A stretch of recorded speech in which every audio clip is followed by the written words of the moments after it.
If you do not listen to that thing that beckons you forward, you will pay for it like you cannot possibly imagine. You'll have everything that's terrible about life in your life and nothing about it that's good. And worse, you'll know that it was your fault and that you squandered what you could have had. All right, you got 3 years, man. You're going to live them anyways. Devote those 3 years to setting the world up around you so that it's the best it could possibly be for you. As if you were taking care of yourself, as if you cared for yourself. Well, what would that look like? Let's say, just for the sake of argument, if you figured out where you were, that you could have what would be best for you. Well, what is that? I bet you never asked.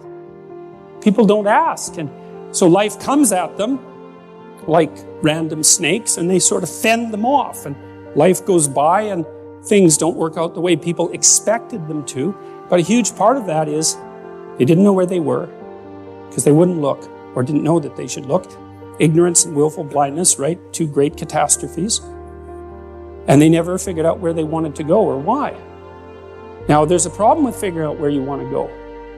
And the problem is that you make your conditions for failure clear to yourself. And people don't like that.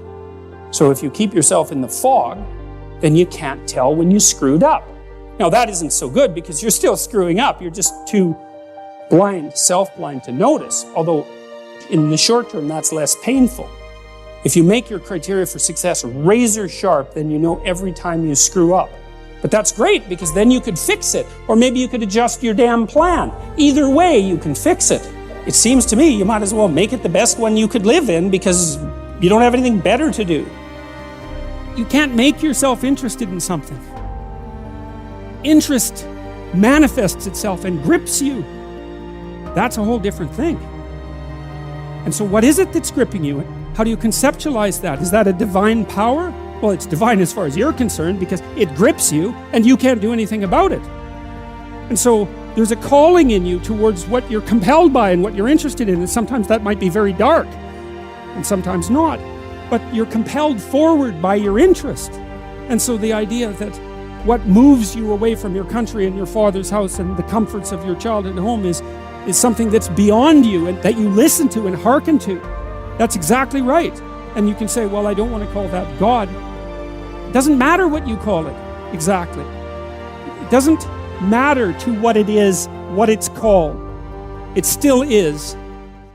Let's say you want to become who you could be in the fullest sense. So let's say you're someone who's going to solve some serious problems. Okay, the first thing you have to do is admit to the seriousness of the problems. That's no joke. And so the first thing is just the terror of the problem itself. And that's enough to paralyze you. Right? That's the Hydra, that's the Gorgon with the head of snakes. It'll paralyze you and turn you to stone. That's the basilisk in the Harry Potter series. Mm-hmm. You look at it and it turns you to stone and lurks underneath everything, right? And it's malevolence and tragedy. The next is, well, you're going to take responsibility for that? You're really going to do that, are you? That's a hell of a load, man. And so it's daunting to even consider that. And then there's the discipline and responsibility that necessitates, which is also daunting. It's like, oh my God, the problem's that serious. I'm really going to have to get my act together in order to not contribute to it, much less solve it. And so the problem is terrible. And then the solution is daunting.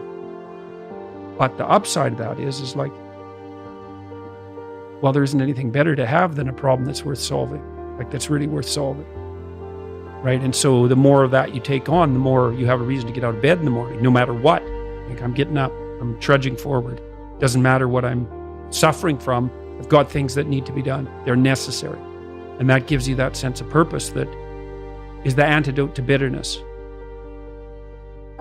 Okay, well, let's say you want your life to be meaningful. It's like, okay, then what you do matters.